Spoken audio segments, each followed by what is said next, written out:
guys, welcome back to Human Condition. This video is another video in our psychology series. It is what do we desire the most? So this will be a pretty interesting one. One of the coolest topics I've learned about in psychology is not really a theory, but a behavior that a lot of people form. And a lot of underrated behavior that's not talked about a lot is compensation. And everyone compensates for something, which is pretty interesting, pretty cool. And basically, kind of similar to the individual psychology video I made talking about how everyone has borderline insecurities that they try to fix. Compensation is the act of trying to fix our insecurities. And everyone has these potentially. So, people usually desire what they have the least. So basically, the coolest learning how to read someone. The easiest way to read someone is look at what they're passionate about, what they love the most, and if you truly want to know how they feel about themselves, it's usually the opposite sadly, of what their passion is. So, for example, a super strong macho man who is jacked, sadly might have in the past struggled with feelings of inferiority, weakness, and to compensate for those inferiority and weaknesses, they became super strong, and super jacked to present almost like a shield of that fear. Same with people who are super academic and get good grades. People that are super academic, super smart, not always, obviously, sometimes you would just be super smart or super strong and not have insecurity about it. But usually, sometimes, people who are super smart and get good grades, or very like deep thinkers or philosophers, etc., deep down feel dumb, just to compensate for their feelings of dumb. They might try to get really good grades and try to prove and focus on philosophy, psychology, and understanding people so they understand themselves better. I got some 3 controversial examples that I will give to you guys, a psychoanalysis of these 3 influencers that I psychoanalyzed, try my best to do. Again, these 3 controversial people, I'm not saying they're good or bad, and if you haven't heard of them, you probably shouldn't look them up. But for the 3 I'll talk about in this video is Andrew Tate, Clavicular, and Bonnie Blue. Because for some reason, the easiest way to psychoanalyze people are the most controversial people.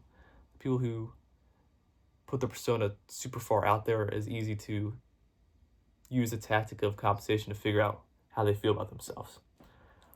Starting off with Andrew Tate.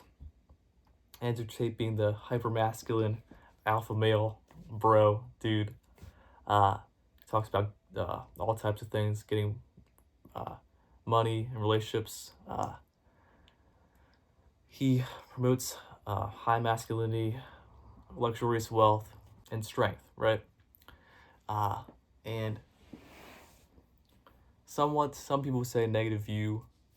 Some people say negative view of women. Some people don't say that. But we look through the lens of compensation. Like I was researching this.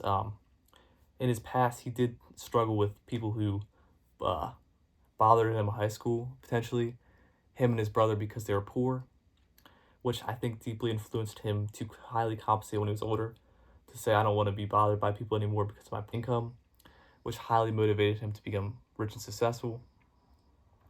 Also, he struggled with relationships when he was younger. Not that that justifies his actions in the future. Definitely doesn't justify that. However, that's another form of his negative things he talks about. Again, doesn't justify it. But that's another form of compensation. Another cool, interesting thing I didn't know. If you look at Tristan and Andrew Tate,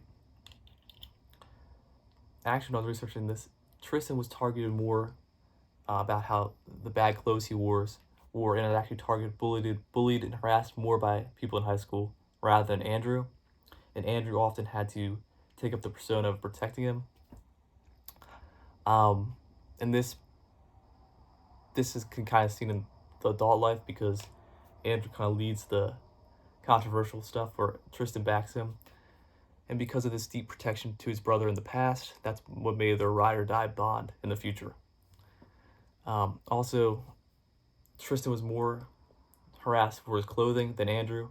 So that's why Tristan is the suit guy who wears all the nice suits in the future. He's compensating for that feeling of not looking good in clothes, to wear nice outfits in the future. Whereas Andrew Tate doesn't wear as much of those nice outfits because he wasn't harassed as much about it.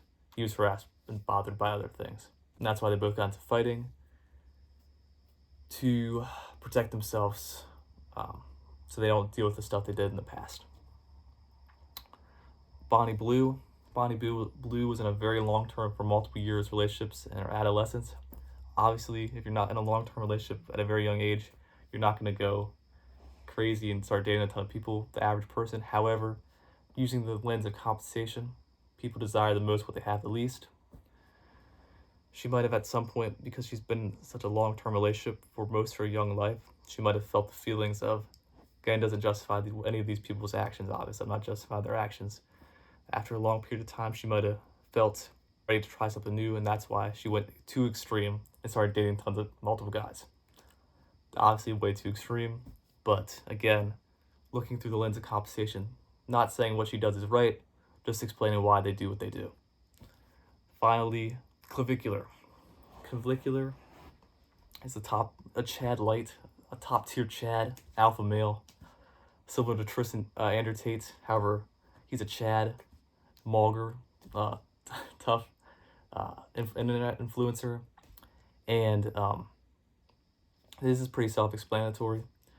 In the past, he felt insecure about the way he looked, so to compensate for that severe bad feeling of looking really, really bad, even though it was unjustified, that severe bad feeling made him heavily overcompensate by trying to look the best ever, even causing himself physical pain. So yeah, in conclusion, what do we desire the most? In life, people desire the most what they have the least. The best way to find out what someone truly desires and feels about themselves is to look at their past, look at how they act, and that will tell you how they feel about themselves. So yeah, someone who's into sports and running and healthy stuff might have felt unhealthy in the past.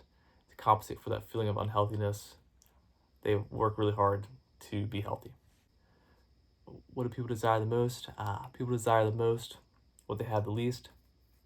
It's the best way to figure out how someone feels about themselves is looking at what their passions are, and this is usually opposite to how they feel about themselves.